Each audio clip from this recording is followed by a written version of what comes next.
Hello friends, আমি এলহাম হুসাইন। সবাইকে শুভেচ্ছা জানাই centre for studies in African literature and culture, Dhaka থেকে। আমি আফ্রিকার সাহিত্যে জাদু বাস্তবতা নিয়ে দু একটি কথা আপনাদের সাথে শেয়ার করব। জাদু বাস্তবতার কথা উঠলেই আমরা সবাই ল্যাটিন আমেরিকার দিকে চলে যাই।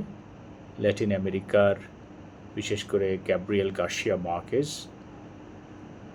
এবং ল্যাটিন আমেরিকান আরও যারা লেখক লেখিকা আছেন, যেমন ইসাবেলা আয়েন্দে, হুয়ান রুলফো, এরকম আরও যারা বড় বড় লেখক আছেন, আমাদের তাদের কথাই মনে পড়ে।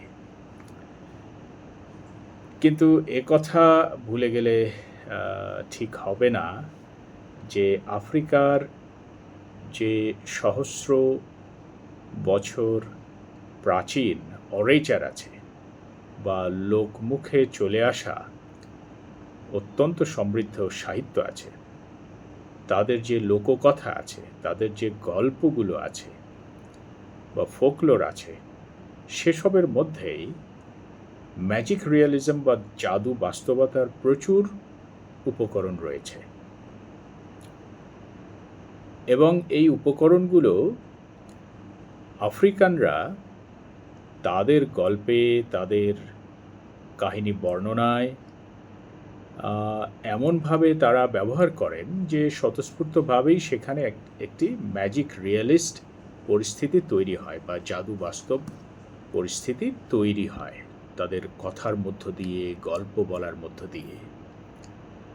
আসলে জাদু বাস্তব পরিস্থিতি হলো যে আপনি যখন একটি গল্প পড়তে শুরু করেছেন, হয়তো মনে হচ্ছে যে আপনি বাস্তব একটি গল্প পড়ছেন, কিন্তু পড়তে পড়তে আপনি কখন যে একটি অবাস্তব জগতে প্রবেশ করেছেন আপনি তা টেরই পাননি।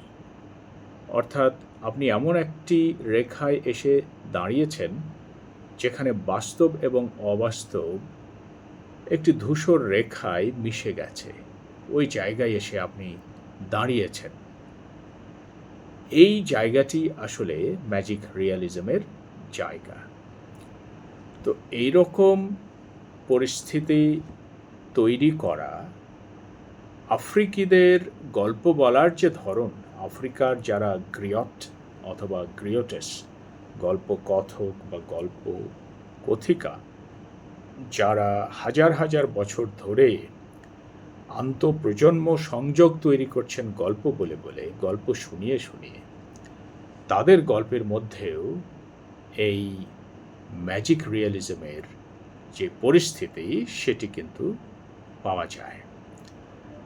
এবং সেখান থেকেই উপকরণ নিয়ে যখন আফ্রিকার সাহিত্যিকরা লিখছেন, বিশেষ করে ফিকশন লিখছেন, সেখানেও কিন্তু এই জাদু বাস্তব পরিস্থিতি তৈরি হয়েছে, যেহেতু উপকরণগুলো এসেছে তাদের অরেচার থেকে, তাদের মিথ থেকে, তাদের গল্প, তাদের ফোকলোর, এসব থেকে।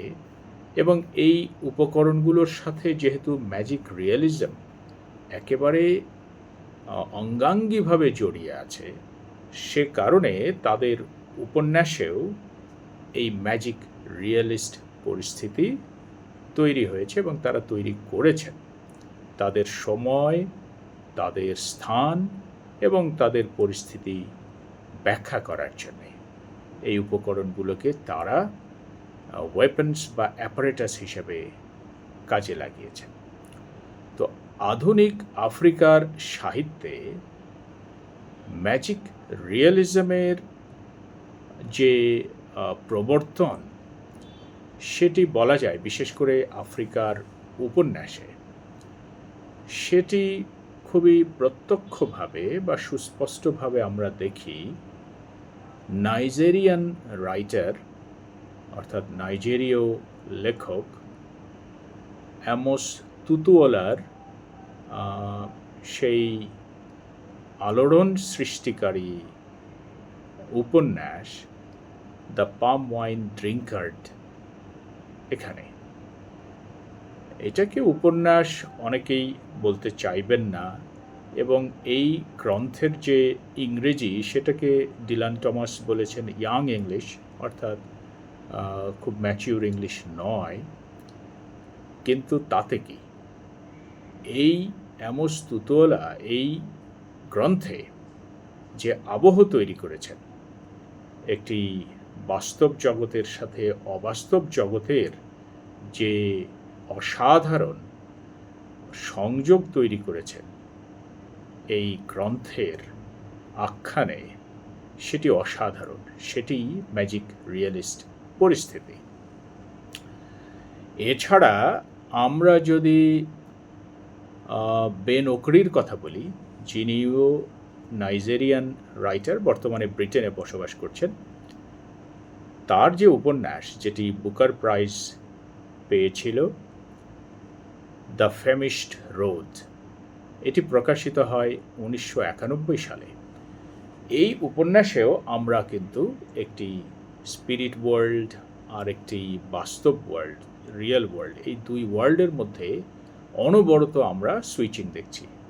একবার এই জগৎ থেকে ও জগতে, ও জগৎ থেকে এই জগতে, এবং এই সুইচিংটা এত সূক্ষ্ম যে পাঠক যখন গভীর মনোযোগ দিয়ে পড়তে থাকেন, তখন ওকরির যে বর্ণনার সম্মোহনী ক্ষমতা, সেই ক্ষমতায় আবিষ্ট হয়ে পাঠক ভুলেই যান যে তিনি কখন বাস্তবের মাটিতে দাঁড়িয়ে আছেন, আবার কখন তিনি অবাস্তবের কল্পনার আকাশে পাখা মেলে দিয়ে ভেসে চলেছেন। তিনি ভুলেই যান। এটি একটি অসাধারণ ম্যাজিক রিয়েলিস্ট ফিকশন।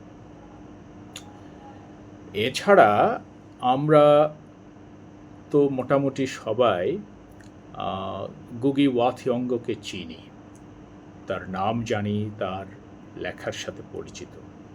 তিনি 2006 সালে তার যে উপন্যাস উইজার্ড অব দ্য ক্রো প্রকাশ করলেন, যেখানে কলোনিয়াল এবং পোস্ট কলোনিয়াল যে সিচুয়েশন, যেগুলো নিপীড়নকারী শক্তি হিসেবে মানুষকে, স্থানীয় মানুষকে অপরায়িত করছে, প্রান্তিকায়িত করছে,